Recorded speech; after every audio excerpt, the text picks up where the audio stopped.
1 ராஜாக்கள் 17ஆம் அதிகாரம் 1 ராஜாக்கள் 17ஆம் அதிகாரம் 22வது வசனம்.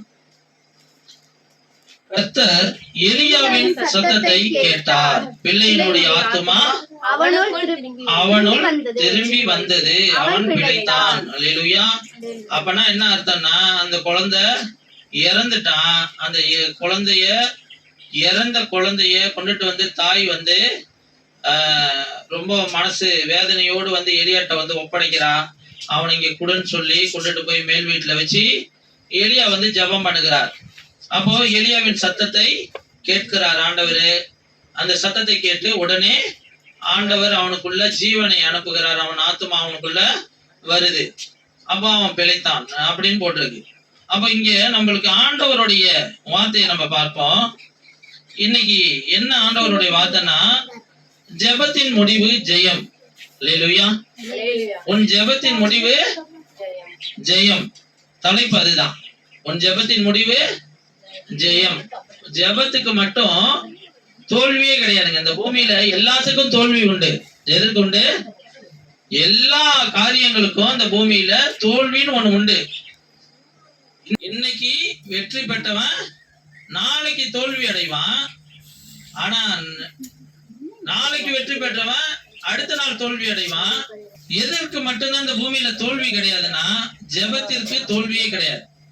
அதனாலதான் தலைப்பு என்ன கொடுத்திருக்கிற, உன் ஜெபத்தின் முடிவு ஜெயம். மற்றவர்களுடைய ஜெபம் இல்ல, நீ பண்ணுகிற ஜெபத்திற்கு ஜெயம் தானே ஒழிய அது தோல்வி என்பது கிடையவே கிடையாது. ஏன்னா நம்ம எதை பார்த்து வேண்டல, கல்லோ மண்ணோ மரத்தையோ பார்த்து வேண்டுகிற நபர்கள் அல்ல, ஜீவன் உள்ள தேவனை பார்த்து வேண்டுகிறதுனால, அந்த ஜீவன் உள்ள தேவன் உங்க ஜெபத்தை கேட்கிறதுனால அந்த ஜெபத்தின் முடிவு ஜெயமாய் மாறதுக்கு ஒரு மெயின் காரணம் அதுதான். அல்லேலூயா.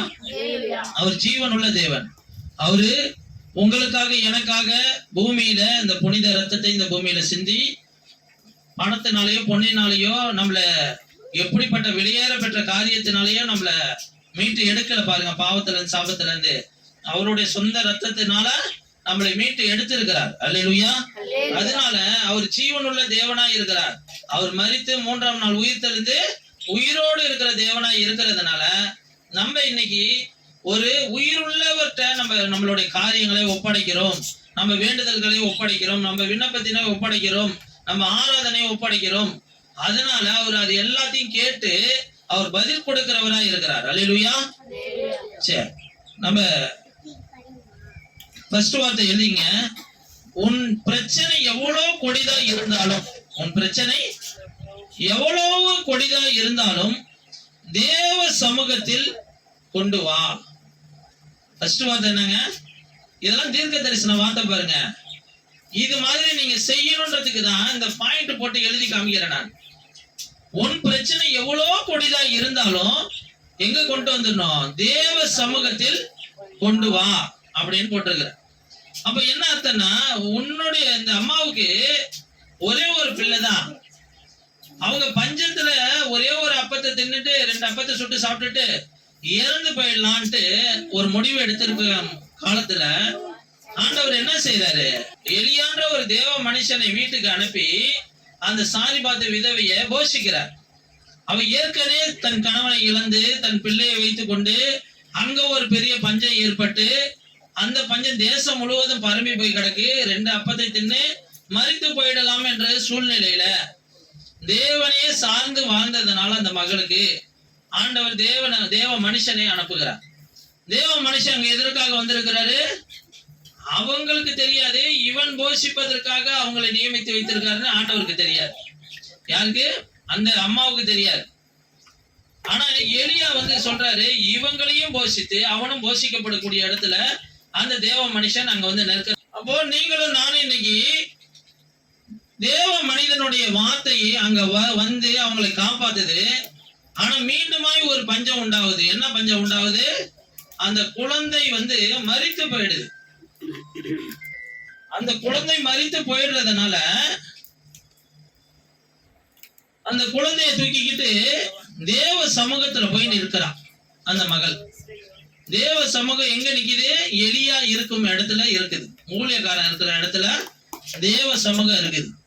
அப்ப ஊழியக்காரன்ட்ட நேரா போய் நிற்கிறா.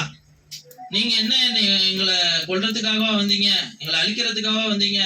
இன்னைக்கு என் பிள்ளை இப்படி இறந்துட்டானே அப்படின்னு சொல்லி புலம்பி அழுது சத்தம் போட்டு, இந்த வார்த்தை ரொம்ப கடினமா இருக்கும். இந்த 18வது வசனம் படிங்கள, அதுலயே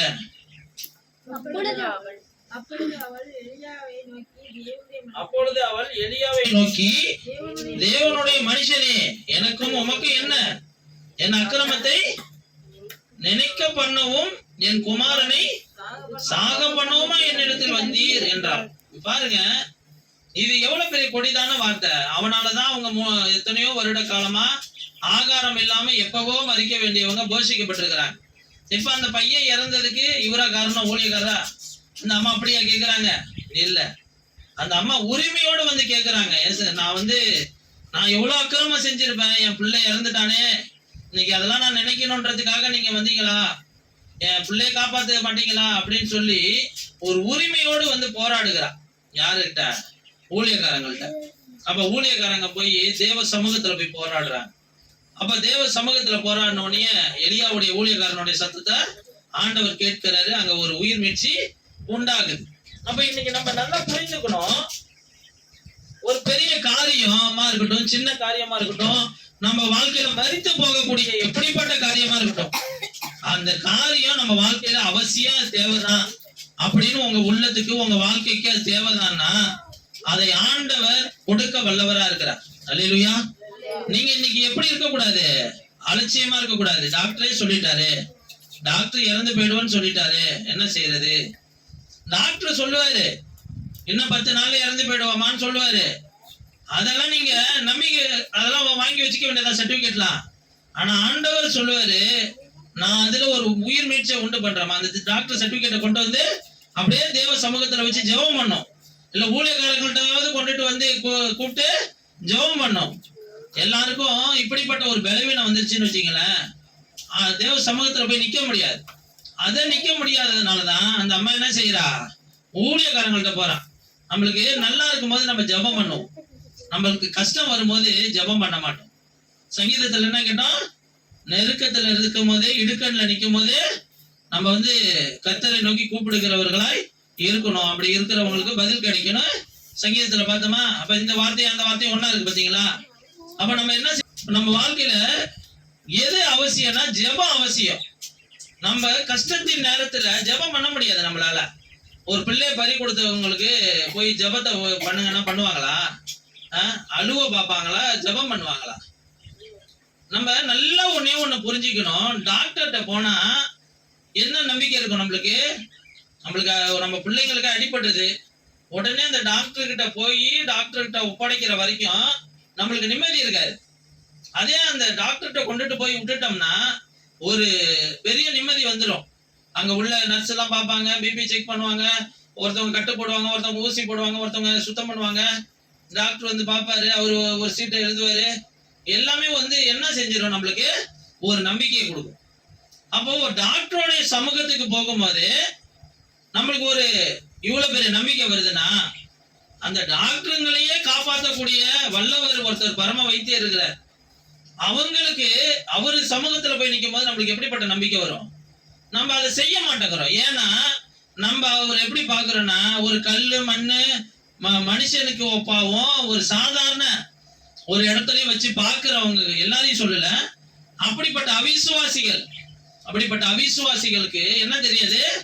அவரு ஒரு பரம வைத்தியரு, அவர்கிட்ட போய் நின்னா சுகம் கிடைக்கும், அவர்கிட்ட போய் நின்னா நம்மளுக்கு ஆசீர்வாதம் கிடைக்கும் ஒரு உணர்வு நம்மளுக்கு வராது. அப்படி வருதுன்னு வச்சீங்களேன், அவங்கதான் விசுவாசத்துல தேறினவர்களா இருக்காங்க. அவங்க வாழ்க்கையில தான் தேவன் அற்புதம் செய்வார். அல்லேலூயா. அப்படி இல்லாதவங்க வாழ்க்கையிலும் தேவன் அற்புதம் செய்யணும்னா தேவன்கிட்ட போய் உங்களுடைய விண்ணப்பம் சேரும். நீங்க பரிசுத்தமா இருந்து தேவனை தொழுது கொள்ளும் போது உங்க விண்ணப்பம் போய் சேரும். அப்படி உங்களால இவ்வளவு விசனத்தை வைத்துக்கிட்டு அவ எப்படி தேவனுடைய சமூகத்துல போய் நிப்பா? அவ எடுத்தவனே எலியாவை பத்தி கேக்குறாங்க அந்த அம்மா, என் அக்கிரமத்தை நான் நினைக்கவா வந்தீங்க? இவ்வளவு காலம் போஷிக்கப்பட்டதெல்லாம் தெரியல.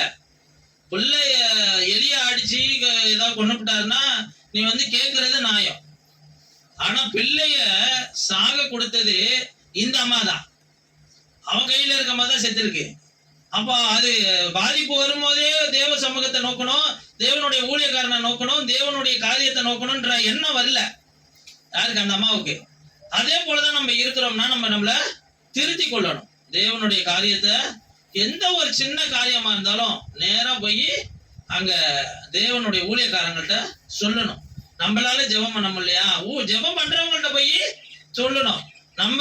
நம்ம ஒரு கொல்லிக்கட்டை போல இருக்கிறோம்னு வச்சுக்கலாம், அணைஞ்ச கொல்லிக்கட்டையா, அந்த எரியிற கொல்லிக்கட்டையோட போய் சேர்ந்துடணும். எரியிற கொல்லிக்கட்டை எப்பொழுதும் ஊழியக்காரரு இரவும் பகலும் உங்களுக்காக ஜெபம் பண்ணுகிற ஊழியக்காரங்களா இருக்கிறாங்கன்னா அவங்கள்ட்ட போய் நீங்க சேரும்போது, உங்க விண்ணப்பம் சேரும்போது, உங்களுடைய வேண்டுதல் சேரும்போது ஆட்டோமேட்டிக்கா நீங்களும் எரிய ஆரம்பிச்சிருவீங்க. நீங்களும் உங்களுடைய வேதனைகளும் சரியா தீர ஆரம்பிச்சிடும். அப்ப உங்க ஜெபங்கள் வீணா போகாது. ஜெபம் பண்ணா மட்டும் நம்மளுக்கு ஜெயம் வந்துடாது. அந்த ஜெபத்தை பண்ண வேண்டிய முறைகள் இருக்கு, புரியுதுங்களா? நம்ம பரிசுத்தமா இருந்து பரிசுத்த சிந்தையோடு இருந்து அந்த ஜெபத்தை ஏறெடுக்கும் போது அந்த ஜெபத்துக்கு உடனே பதில் வரும். அது கண்ணீரின் ஜெபத்துக்கு உடனே, கண்ணீரோடு விதைக்கிறவர்கள் கம்பீரத்தோடு அறுவடை செய்வார்கள். அப்போ கண்ணீரோடு விதைக்கிற அனுபவம் தேவ சமூகத்துல காணப்படணும். அப்படி நம்மளால முடியலன்னா கூட ஊழியக்காரங்கள்ட்ட போய் நம்மளோட ஜெப வேண்டுதலை சொல்லணும். இப்ப ஜோதி சிஸ்டர் சகோதரி நம்ம சபையை சேர்ந்தவங்க இருக்கிறாங்க. அவங்க பிள்ளைக்கு தலைவலிக்க ஆரம்பிச்சிருச்சு. முந்தானத்து கிட்டத்தட்ட 1 மணில இருந்து 4 மணி வரைக்கும் தலைவலி இருந்திருக்கு. பார்த்தா எனக்கு ஹெவியான தலைவலியை நைட்டு தூங்கிக்கிட்டு இருக்கிறப்ப கொடுக்குற ஆண்டவர். அது நான் நார்மலா தான் தலைவலிக்குது, தண்ணீர் எல்லாம் நினைஞ்சதுனால தலைவலிக்குது அப்படின்னு சொல்லிவிட்டு நான் எந்திரிச்சு என்ன செய்யறேன், ஒரு தைலத்தை தேய்ச்சிட்டு தூங்குறேன். உடனே அந்த தலைவலி எனக்கு, நான் தைலம் போட்டதுனால ஆண்டவர் என்ன செஞ்சுட்டாரு, இவன் சரிப்பட்டு வரமாட்டான்னு சொல்லிவிட்டு விட்டுட்டு அடுத்தது என் மனைவி கிட்ட போய் பாஸ்டர் அம்மாவுக்கு தலைவலியை கொடுத்துட்டார். உடனே அவங்களுக்கு ஹெவியான தலைவலி ஆகி இவங்க என்ன செஞ்சிருக்கிறாங்க, தைலத்தை நாடாம தேவ சமூகத்துல முட்டி போட்டவனே ஆண்டவர் வந்து ஜோதி சிஸ்டர் பையனை ஞாபகப்படுத்திருக்கிறாங்க. உடனே அந்த பையனுக்காக ஜெபம் பண்ணவனே ஆண்டவர் அவங்களுக்கும் தலைவலியை நீக்கி போட்டுட்டார். அந்த பையனுக்கும் வேண்டிய தலைவலியை நீக்கி போட்டு நல்ல தூக்கத்தை கொடுத்துருக்காரு. அது வரைக்கும் அவன் தலைவலியில போராடி இருக்கான். அப்போ நம்ம ஏன் அப்படி ஊழியக்காரவங்களுக்கு அந்த காரியத்தை அனுமதிச்சு காட்டுறாருன்னா, ஊழியக்காரங்களுடைய ஜெபங்கள் கேட்கப்படும். அல்லேலூயா. உங்களுக்காக, சபை மக்களுக்காக ஏறெடுக்கிற ஊழியக்காரனுடைய ஜெபம் கேட்கப்படும். அது ஆண்டவர் கண்ணும் கருத்துமா அவர் செவியை திறந்து வைத்து நம்மளுக்காக, அந்த ஊழியக்காரனுடைய சத்தத்துக்காக எதிர்பார்த்து கொண்டிருப்பார். அவங்களுக்கு ஒரு அற்புதம் செய்யணும்னு. அல்லேலூயா. சரி, இந்த வார்த்தையை படிங்க. 1 சாமுவேலின் புஸ்தகம் 1ஆம் அதிகாரத்துல 10வது வசனம் படிங்க. இப்போ சில ஜெபங்கள் எப்படி ஜெபம் எடுக்கிறது? ஃபர்ஸ்ட் வார்த்தை என்னங்க, மனம் கசந்து நம்மளுடைய ஜெபம் கேட்கப்படணும்னா மனம் கசந்து தேவ சமூகத்துல நம்மளை ஃபர்ஸ்ட் தாழ்த்துக்கிற ஒரு இடத்துல வந்துடணும். இன்னைக்கு மனம் கசந்து வருகிற அனுபவம் நம்மளுக்கு இல்ல. நம்மளுக்கிட்ட ஆசீர்வாதம் இல்லைன்னு சொல்லி புலம்புறமே ஒழிய நம்ம தேவ சமூகத்துல போய் மனம் கசறமா, நம்மளுக்கு சுகம் வேணும்னு புலம்புறமே ஒழிய டாக்டர் நாடி தேடுகிறோமே ஒழிய தேவ சமூகத்துல போய் மனம் கசந்து அழுகிறோமா? நம்மளுடைய வாழ்க்கை சூழ்நிலைகள் மாறணும்னு, நம்ம கடன் பாரங்கள் மாறணும்னு புலம்புறமே ஒழிய தேவ சமூகத்துல போய் மனம் கசந்து அழுகிறோமான்னு நம்ம ஃபர்ஸ்ட் பார்க்கணும். அப்படி ஒரு விண்ணப்பத்தை நீங்க ஏறெடுக்க கத்துக்கிட்டீங்கன்னா உங்களுடைய ஜெபம் தான் ஜெயமாய் மாறும். அல்லேலூயா. அதுதான் உன் ஜெபம் ஜெயமாய் மாறும். அல்லேலூயா. எல்லாருடைய ஜெபமும் ஜெயமாய் மாறாது. நம்ம வேதனையில இருந்து, இக்கட்டு நேரத்துல இருந்து, இடுக்கண்ல இருந்து கர்த்தரை நோக்கி கூப்பிடுகிறவர்களாய் நம்ம மாறணும். அல்லேலூயா. 2வது ஜெபத்தை பாருங்க, அப்படியே 11 படிங்களேன். சேனைகளின் கர்த்தாவே, தேவரீர் உம்முடைய அடியாளின் சிறுமையை கண்ணோக்கி பார்த்து உம்முடைய அடியாளை மறவாமல் நினைத்தருளி உமது அடியாளுக்கு ஒரு ஆண் பிள்ளையை கொடுத்தால் அவன் உயிரோடு இருக்கும் சகல நாளும் நான் அவனை கர்த்தருக்கு ஒப்பு கொடுப்பேன். அவன் தலையின் மேல் சவரகன் கத்தி படுவதில்லை என்று ஒரு பொருத்தனை பண்ணினான். பாருங்க, இது ஃபர்ஸ்ட் வந்து அழுது ஜெபிக்கிற ஜெபத்தினால மனம் கசந்து ஜெபிக்கிற ஜெபத்தினால ஒரு ஜெயம் கிடைக்குது. ஜெபம் பண்ணா எப்படி ஜெயம் வரும்னு ஃபர்ஸ்ட் தெரிஞ்சுக்க. மன கசந்து ஜெபிக்கிற ஜெபத்தினால ஆண்டவர் ஒரு ஜெயத்தை கொடுக்கிறார். 2, ஒரு ஆண் பிள்ளை, அவளுக்கு பிள்ளை இல்லாம இருக்கா, மலடியா இருக்கிறா, அதனால அவளுடைய சக்கரத்தை வந்து ரொம்ப வேதனைப்படுத்துகிறா. அவளுக்கு பிள்ளைகள்லாம் இருக்கிறதுனால அப்ப தேவ சமூகத்துல வந்து மனம் கசந்து அழுகிற ஒரு விண்ணப்பத்தை ஏறெடுக்கிறா. அந்த விண்ணப்பத்தோடு சேர்ந்து எதை ஏறெடுக்கிறான்னா, ஒரு ஆண் பிள்ளையை கொடுத்தீங்கன்னா அவன் உங்க சமூகத்திலே வந்து நான் ஒப்படைப்பேன், அவங்களுக்கு ஊழியக்காரனா, உங்களுக்கு பணிவிடை செய்கிற ஒரு ஊழியக்காரனாவோ ஏதோ நான் வந்து பொருத்தனையில நான் உண்மையா இருக்கிறேன் ஏசப்பா, அந்த ஆண் பிள்ளையை கொண்டு வந்து விட்டுறேன். இது எவ்வளவு பெரிய பொருத்தனை பாருங்க. நான் கேட்கறது என்னுடைய மலட்டு தன்மை நீங்கிறத ஒரு காரியத்தை கேட்கிறா. அதை வந்து எப்படி பெஸ்டா கேட்கிறா பாருங்க. ஒரு ஆண் பிள்ளை கொடுத்தீங்கன்னா, ஏன்னா ஊழியம் செய்கிறதுக்கு ஆண் பிள்ளை வந்து ரொம்ப அவசியம். எல்லா இடத்துலையும் கம்பீரமா அவன் என்ன செய்வான், அப்படியே எப்படிப்பட்ட ஒரு ஊழியத்தையும் செய்து கொண்டு வருகிற ஒரு சூழ்நிலையில இருப்பான். ஒவ்வொரு இருட்டுல ஆண் போயிட்டு வர்றதுக்கும் ஒரு பெண் போயிட்டு ஒரு ஊழியம் செய்துட்டு வர்றதுக்கும் வித்தியாசம் இருக்கு. புரியுதுங்களா? அதுக்காக சொல்லுகிறேன். ஒரு ஆண் பிள்ளையை கொடுத்தீங்கன்னா நான் அவனை அவன் கையை தலையில கத்திப்படாம சவரெல்லாம் பண்ணாம அவனை வந்து கர்த்தருக்காக ஒப்பு கொடுத்து கர்த்தருடைய ஆலயத்துல வந்து அவனை நான் விடுறேன்னு சொல்லி எல்லாம் பொருத்தனை பண்ணிக்கிறான்.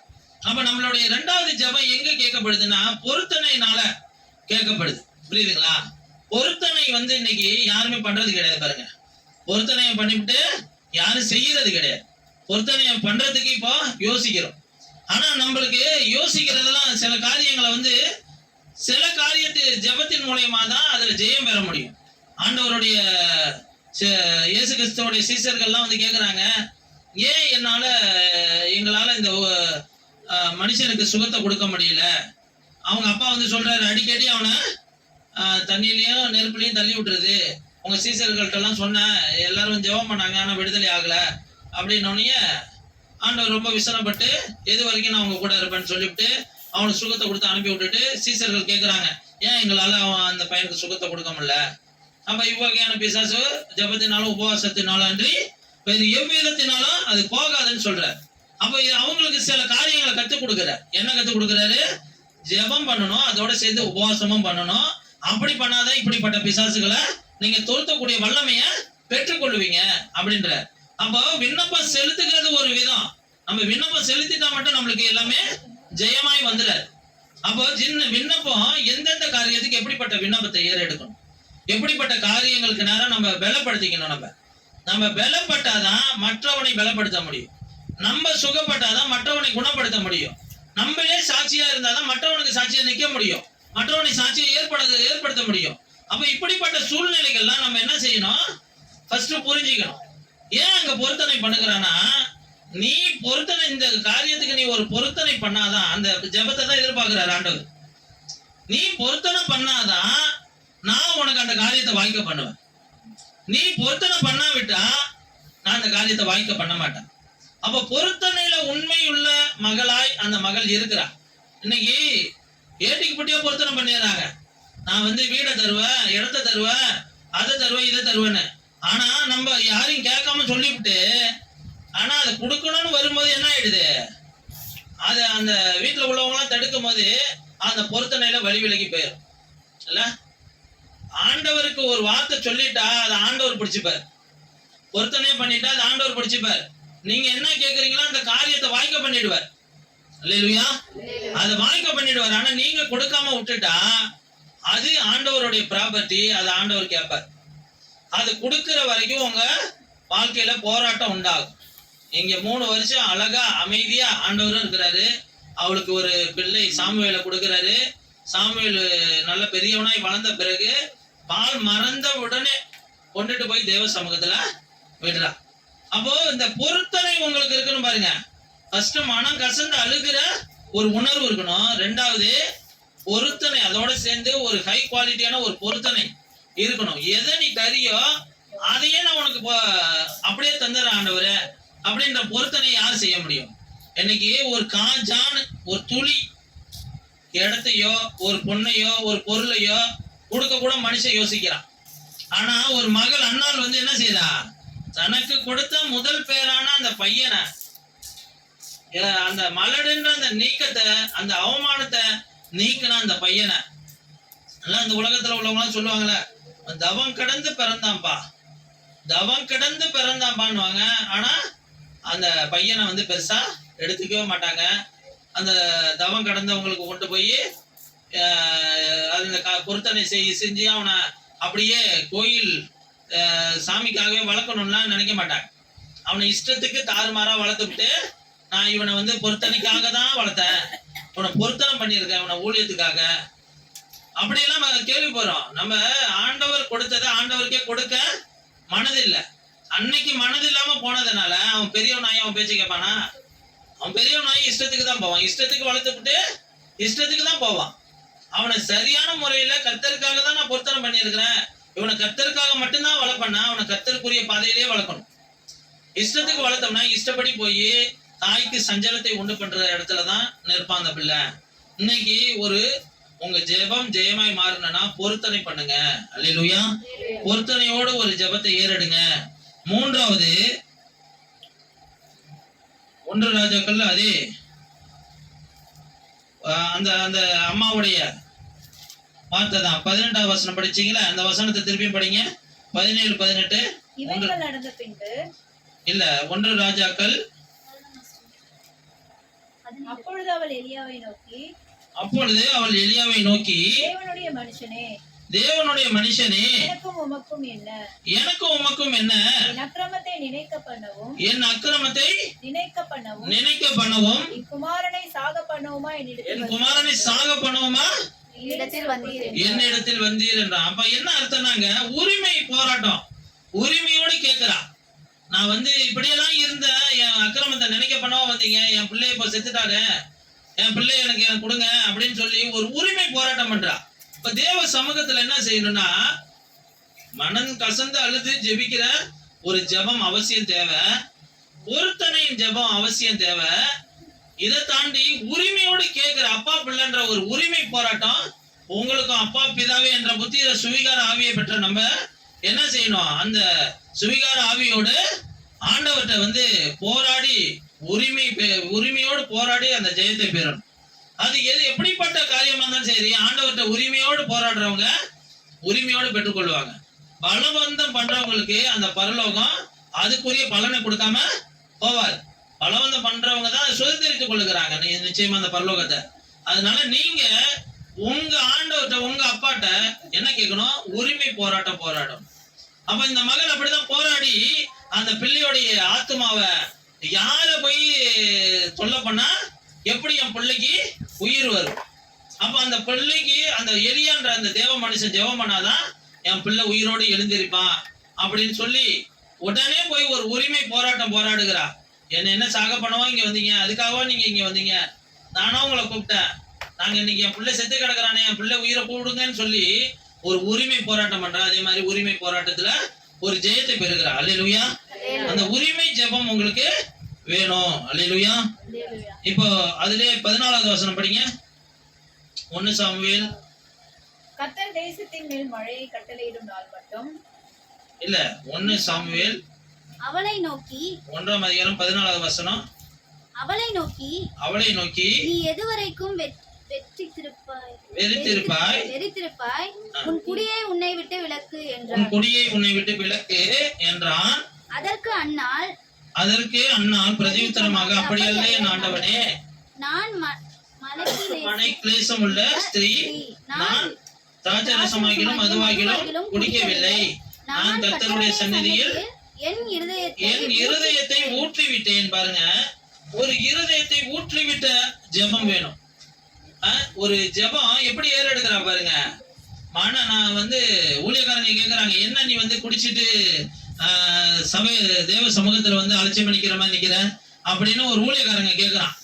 அப்ப அந்த ஊழியக்காரன் கேட்கும் போது, அப்படி இல்லை ஆண்டவனே, நான் மன கிளேசம் உள்ள ஸ்திரீ, நான் என் வேதனைய என்னுடைய கஷ்டத்தை எல்லாத்தையுமே என்ன செஞ்சிட்டேன், தேவ சமூகத்துல ஊற்றி விட்டேன். அப்ப தேவ சமூகத்துல இருதயத்தை ஊற்றுகிற ஒரு அனுபவம் உங்களுக்கு எனக்கு இருக்கணும். நம்ம வேதனைய இன்னைக்கு எப்படி எடுத்துட்டு போயிடறோம், பாதி சொல்லுகிறோம், பாதி எடுத்துட்டு போயிடும். பாதி தான் சொல்ல முடியுது, பாதி என்ன செய்யறோம், ஐயோ அந்த வேலை இருக்குமே இந்த வேலை இருக்குமே, அதெல்லாம் கிடையாது. தேவ சமூகம் உங்களுக்கு சமாதானம் தரலன்னா வேற யாருமே உங்களுக்கு சமாதானம் தரமாட்டாங்க. அல்லேலூயா. தேவ சமூகம் எப்படிப்பட்டதுன்னா அது விடுதலை கொடுக்கக்கூடியது, அது சமாதானம் நிறைந்தது, அது தேவ பிரசன்னம் நிறைந்தது, தேவ அபிஷேகம் நிறைந்தது, தேவ வல்லமை நிறைந்தது, தேவ அற்புதம் நிறைந்தது. அதுதான் தேவ சமூகம். நீங்க எங்கேயாவது முழங்கால் போட்டு உங்களுடைய புலம்பலை அப்படியே இருதயத்தை ஊற்றணும். இருதயத்தை ஊற்றுகிற அனுபவம் என்னங்க, அப்படியே யாருக்கிட்டையும் என்னுடைய கஷ்டத்தை சொல்லாம அவ என்ன அப்படியே 14வது வசனத்தை திருப்பி படிக்கல. அவளை நோக்கி நீ எது வரைக்கும் வெறித்திருப்பாய் உன் குடியை உன்னை விட்டு விலக்கு என்று அவன் சொல்லுகிறதுக்கு ஒரு காரணம் என்னன்னா 13ஆம் வசனத்துல போட்டிருக்கு, அன்னாள் தன் இருதயத்திலே பேசினாள். அன்னாள் தன் இருதயத்திலே பேசினாள். அதுக்கு மேல உள்ள 12ஆம் வசனம் படிக்கல. அவள் கர்த்தருடைய சன்னதியில் வெகு நேரம் விண்ணப்பம் பண்ணுகிற போது ஏலி அவள் வாயை கவனித்துக் கொண்டிருந்தான். பாருங்க, அவன் என்ன செஞ்சுக்கிட்டு இருக்கிறான், வாயை தான் கவனிச்சுக்கிட்டு இருக்கிறான். ஆனா அண்ணாள் என்ன செஞ்சுக்கிட்டு இருக்கா, இருதயத்தில பேசிக்கொண்டு இருக்கிறா. வேற யாருக்கிட்டையும் நம்மளுடைய புலம்பல மத்தவங்க காது படவோ ஊழியக்காரன் காது படவோ என்ன செய்யலங்க, அவ வாய் விட்டு பேசவே இல்லை, சத்தமே கேட்கல. இந்த இருதயத்தை நம்மளுடைய வலி வேதனை எல்லாத்தையும் தேவ சமூகத்துல இருதயத்தின்படி ஊற்றுகிற அனுபவம்னா என்னன்னா, மத்த யாரு காதையும் கேட்காம என் ஜீவனுள்ள ஆண்டவர் என் விண்ணப்பத்தை கேட்பாருன்னு சொல்லி அப்படியே ஒரு அந்தரங்கமான ஒரு ஜெபத்தை ஏறெடுக்கிறா. வாய் மட்டும்தான் அசைது, அந்த இருதயத்துல பேசிக்கிட்டு இருக்கிறா. இருதயத்துல உள்ள வலியெல்லாம் எடுத்து எடுத்து எடுத்து எடுத்து எடுத்து எடுத்து எடுத்து எடுத்து ஒவ்வொரு விஷயத்தையும் ஆண்டவர்கிட்ட சொல்லிக்கிட்டே இருக்கிறா. அப்போ இப்படி வலி இருக்குது அப்படி வலி இருக்குதுன்னா சின்ன சின்ன பிள்ளைங்களால ஏற்படக்கூடிய கஷ்டத்தை கூட என்ன செய்யணும், ஆண்டவர்கிட்ட யாரும் கேட்காதபடி சொல்லிக்கிட்டே இருக்கணும். நீங்க ஆண்டவரோடு நடந்து பாருங்க, ஆண்டவர் உங்க கூட இருந்து செய்கிற காரியம் விளங்கும். அல்லேலூயா. நீங்க ஆண்டவரோடு நடந்தா தானே, ஆண்டவரை விட்டுட்டு நம்ம தூரம் போயிட்டு இருந்தோம்னா ஆண்டவர் நம்ம கூட நடக்கிறது எப்படி தெரியும்? நம்ம இருதயத்தை அவர்கிட்ட வெளிப்படுத்தாம அவர் எப்படி நம்ம இருதயத்துல உள்ள வலியை எடுக்க முடியும்? புரியுதுங்களா? இருதயம் இருக்கிறதுல திருக்குள்ளது மகா கேடுள்ளதுமா, அதுதான் இருதயம். அது என்ன செய்யணும், எல்லாத்தையும் வாங்கி உள்வாங்கி வச்சுக்கும். அதை யாருதான் ரிசீவ் பண்றதுன்னா நம்ம தான் ரிசீவ் பண்ணணும். அப்ப நம்ம சின்ன சின்ன விஷயத்துல இருந்து பெரிய விஷயம் வரைக்கும் உங்க இருதயத்துல இருக்கிற வழியெல்லாம் ஆண்டவர்கிட்ட சொல்லிக்கிட்டே இருக்கும் போதுதான் மத்தவங்க காதுபட பேசுறத நிறுத்திக்கணும், ஊழியக்காரன் காதுபட பேசுறத நிறுத்திக்கணும். அப்ப நம்ம யாருக்கிட்ட அவசியமா சொல்லணும்னா இருதயத்துல இருந்து ஆண்டவர்கிட்ட சொல்லுகிற ஒரு அனுபவம். அப்ப வாய் விட்டு அப்படியே சின்ன சின்ன வார்த்தையா சொல்லிக்கிட்டே இருக்கிறான். அப்ப சின்ன சின்ன வார்த்தையும் யாரு கேட்கிறா, ஆண்டவர் கேட்டுக்கிட்டே இருக்கிறார். அல்லேலூயா. அதற்கு உடனே பதில் கொடுக்கிறார் ஆண்டவர். நம்ம ஃபர்ஸ்ட் அவர்கிட்ட என்ன இருந்துச்சு, மனம் கசந்து ஜெபிக்கிற விண்ணப்பம் இருந்துச்சு.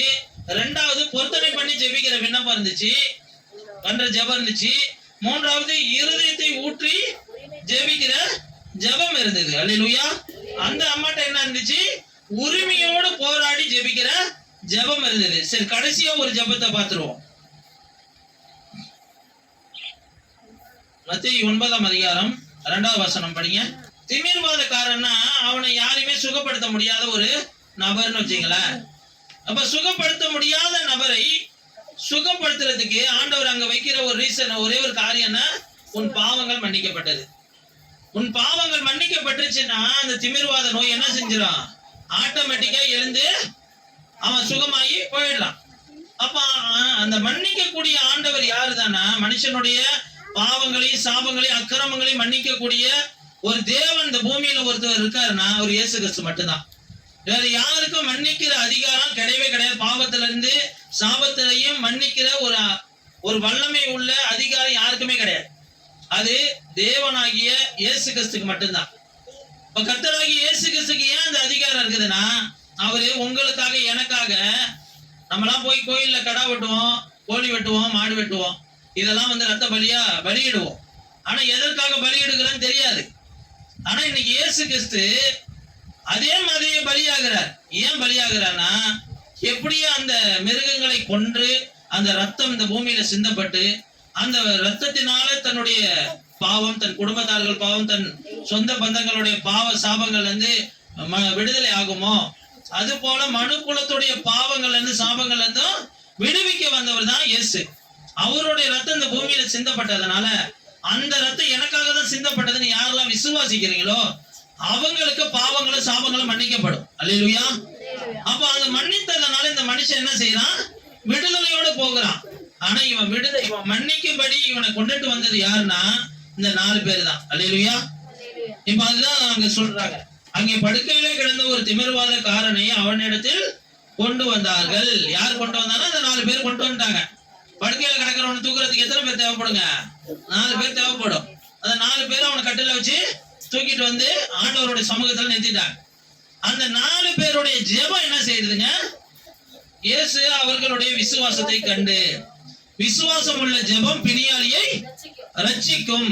ரட்சிக்கும்னா விடுதலை ஆக்கும். அப்ப விசுவாசம் உள்ள ஜெபம் இன்னைக்கு நம்மளுக்கு வேணுங்க. இன்னைக்கு எப்படிப்பட்ட ஜெபங்க வேணும்? விசுவாசம் உள்ள ஜெபம் வேணும். நம்ம வாழ்க்கையில உபவாசம் அவசியம் தேவைதான். அது எதற்காக? பிசாசின் கிரியைகள்ல இருந்து அநேக பேரை விடுவிப்பதற்காக. ஆனா படுத்த படுக்கையா ஒருத்தவன் பாவங்களினால் தன் பாவ கயிறுகளினால் கட்டப்பட்டு படுத்த படுக்கையாய் கிடக்கிறவன அவனை சுகப்படுத்தி எழுப்பணும்னா 4 பேருடைய ஜெபம் தேவை. இன்னைக்கு விசுவாசமா இருந்து ஏசப்பா இந்த தெருவே பாவத்துல இருந்து சாபத்துல இருந்து விடுதலை ஆகணும்னு சொல்லி ஜெபம் பண்ணோம், இந்த தேசம் அசைக்கப்படணும், எல்லாருடைய பாவங்களை மன்னிக்க பண்ண 4 பேர் ஜெபம் போதும். 4 பேர் விசுவாசமா தேவ சமூகத்துல நின்று கூட்டம் கூடி ஜெபம் பண்ணா போதும். ஒரு பெரிய சபையே கூட்டம் கூடி ஜெபம் பண்றது அவசியம் தான். ஆனா அதை விட அவசியமா ஆண்டவர் எதை எதிர்பார்க்கிறாரு? ஒரு மனுஷனுடைய பாவங்கள் மன்னிக்கப்படணும்னா 4 பேர் சேர்ந்து ஜெபிக்கிற, தேவ சமூகத்துக்கு அவங்களுக்காக வந்து விண்ணப்பம் செலுத்துகிற ஒரு ஜெபத்தை எதிர்பார்க்கிறார். இன்னைக்கு இந்த ஜெபத்தினால ஒருவர் ஒரு குடும்பம் விடுவிக்கப்படலாம், ஒரு தேசம் விடுவிக்கப்படலாம். அப்ப ஆண்டவர் அவர்களுடைய பாவங்களை மன்னித்து விடுவிக்க காத்துக்கிட்டு இருக்கிறார். அந்த 4 பேரா நீங்க இருப்பீங்களா? அந்த 4 பேரா இருந்து தேவ சமூகத்தில் கண்ணீரோடு ஜெபிக்கிற ஜெப வீரர்களாய் வீராங்கனைகளாய் நீங்க இருப்பீங்களா? வாலிப பிள்ளைங்க எல்லாம் சாதாரணமா நினைக்காதீங்க. 4 வாலிப பிள்ளைங்க எழும்பி நின்று கர்த்தருக்காக கண்ணீரோடு சபையில வந்து ஜெபம் பண்ண ஆரம்பிச்சுட்டா ஆட்டோமேட்டிக்கா என்ன ஆயிடுங்க? இந்த தெருவுல உள்ள அநேக பேர் ரட்சிக்கப்பட ஆரம்பிச்சிருவாங்க. அநேக பேர் ஆண்டவருடைய ஆவி ஊற்றப்பட ஆரம்பிச்சிரும். அநேக பேர் ஆண்டவர் தொட ஆரம்பிச்சிருவார். அநேக பேர் ஆண்டவர் விடுவிக்க ஆரம்பிச்சிருவார். நோயில உள்ள, சாபத்துல உள்ள, பேய் பிடியில உள்ள எல்லாத்தையும் விடுவிக்க ஆரம்பிச்சார் 4 பேர் ஜெபத்தினால. அல்லேலூயா. அப்ப நீங்களும் நானும் ஒரு 4 பேர் சேர்ந்து ஜெபிக்கிற ஒரு இடத்துக்கு வந்துடும். தொடர் ஜெபமா சில சபைகள்ல ஜெபம் பண்ணிக்கிட்டே இருக்கிறாங்க. அந்த சபையில பார்த்தோன்னா கூட்டம் கூட்டமா வந்துகிட்டே இருப்பாங்க ஜனங்க. யாருமே சொல்ல மாட்டாங்க. ஆத்துமாக்கள் அந்த சபைக்கு தேடி வந்துகிட்டே இருப்பாங்க. காரணம் என்ன தெரியுங்களா? 4 பேருடைய ஜெபம். இந்த 4 பாட்டிங்க தான் ஜெபம் பண்ணிக்கிட்டு இருப்பாங்க. நீங்க நிறைய சபைக்கெல்லாம் போய் பாருங்களேன், திறந்தே கிடக்கும், சபை திறந்தே கிடக்கும். 4 பேர் காலையில இருந்து மதியம் வரைக்கும் ஜெபம் பண்ணுவாங்க. அப்புறம் மதியத்துக்கு மேல சாப்பிட்டுட்டு வந்து திருப்பியும் ஜெபம் பண்ணுவாங்க. ஜெபம் பண்ணிக்கிட்டே இருப்பாங்க, ஸ்தோத்திரம் சொல்லிக்கிட்டே இருப்பாங்க, கர்த்தரை மகிமைப்படுத்திக்கிட்டே இருப்பாங்க. அந்த சபை வந்து ஆத்துமாக்களால் பெருகிக்கிட்டே இருக்கும். அப்ப நீங்களும் நானும் அந்த 4 பேர் ஜெபத்தை ஆண்டவர் எதிர்பார்க்கிறார். இந்த சபையில நம்மளுக்கு வேண்டிய மெயினான ஜெபம் என்னங்க? உங்க ஜெபம் இன்னைக்கு ஜெயமாய் முடியணும்னா, ஜெபம் மட்டும் என்னைக்குமே ஃபெயிலியர் ஆகாது. அப்படி ஃபெயிலியர் ஆகக்கூடிய இடத்துல இருக்குதுன்னா, ஒண்ணு நான் சரியில்லாம இருக்கணும், இல்லை என் ஜெபம் சரியில்லாம இருக்கணும். அப்ப இன்னைக்கு ஆண்டவர் சில கற்றுக் கொடுத்திருக்கிறார். உன்னுடைய எவ்வளவு பெரிய கொடிய காரியமா இருந்தாலும் என்ன செய்யணும்? தேவ சமூகத்துக்கு கொண்டு போகணும். எப்படி கொண்டுட்டு போகணுன்ற வழிமுறை தான் ஆண்டவர் கற்றுக் கொடுத்துருக்கார். ஒண்ணு, மனம் கசந்து அழுது ஜெபிக்கிற ஜெபம். கண்ணீரோடு விதைக்கிறவர்கள் கண்ணீர் கம்பீரத்தோடு அறுவடை செய்வார்கள்னு. 2, பொருத்தனை பண்ணி அந்த அண்ணால் ஜெபம் பண்ணா, பொருத்தனை பண்ணி ஜெபம் பண்ணா, அதே மாதிரி அந்த பொருத்தனை, அந்த காரியம் நிறைவேறின உடனே அந்த பொருத்தனை வந்து நிறைவேற்றி கர்த்தரை மகிமைப்படுத்தினா. அல்லேலூயா.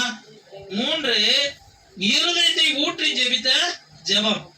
இருதயத்தை அண்ணால் ஊற்றி ஜெபித்தா. எந்த ஊழியக்காரங்கள்ட்டையும் போய் தன்னுடைய வேண்டுதலையோ கஷ்டத்தையோ சொல்லாம, தன்னுடைய மன கிளேசத்தை தன்னுடைய உறவுகள்கிட்ட, தன்னுடைய புருஷன்ட்ட யாருக்கிட்டையும் போய் சொல்லாம, தன்னுடைய தேவ சமூகத்துல வந்து ரொம்ப நேரமா வெகு நேரம் அங்க பாக்குறாரு 12வது வசனத்துல, வெகு நேரம் ஏறி பார்த்துக்கிட்டே இருக்கிறார். வெகு நேரம் ஊழியக்காரன் பார்த்துக்கிட்டே இருக்கிறார். அவன் வாய் முணுமுணுத்துக்கிட்டே இருக்கிற. அப்ப அவன் குடிச்சிருக்கிறான்னு இவர் நினைச்சுக்கிறாரு. ஆனா நான் குடிக்கல ஆண்டவரே, நம்ம மன கிளேசம் உள்ள ஸ்திரீ அப்படின்னு சொல்லி நான் இருதயத்தை ஊற்றி விட்டேன் அப்படின்னு சொல்றான். அந்த இருதயத்தை ஊற்றி விட்ட அனுபவத்துல ஒரே ஒரு வார்த்தையை சொல்லிட்டு போறேன். இருதயத்தை அவ ஊற்றி விட்டா, ஆனா வேதம் சொல்லுது அவள் அதற்கப்புறம் என்ன செய்யலையா, இருதயத்தை ஊற்றுனதுனால அவள் துக்க முகமா இருக்கவே இல்லையா. அல்லேலூயா. அது எங்கங்க இருக்கு அந்த வசனம்? 18வது வசனம் படிங்க. அப்பொழுது அவள், உம்முடைய அடியாளுக்கு உம்முடைய கண்களிலே தயை கிடைக்க கடவுது என்றால், பின்பு அந்த ஸ்திரீ புறப்பட்டு போஜனம் செய்தால் அப்புறம் அவள் துக்கமுகமா இருக்கவில்லை. ஊழியக்காரனுடைய உத்தரவை பெற்றுக்கிட்ட பிறகு அவள் என்ன செய்யலங்க, அவள் துக்கமுகமா இருக்கவே இல்லை. ஊழியக்காரனுடைய வார்த்தை அவ்வளோ ஒரு வல்லமை உள்ளதா ஆண்டவர் இந்த பூமியில வைத்திருக்கிறார்.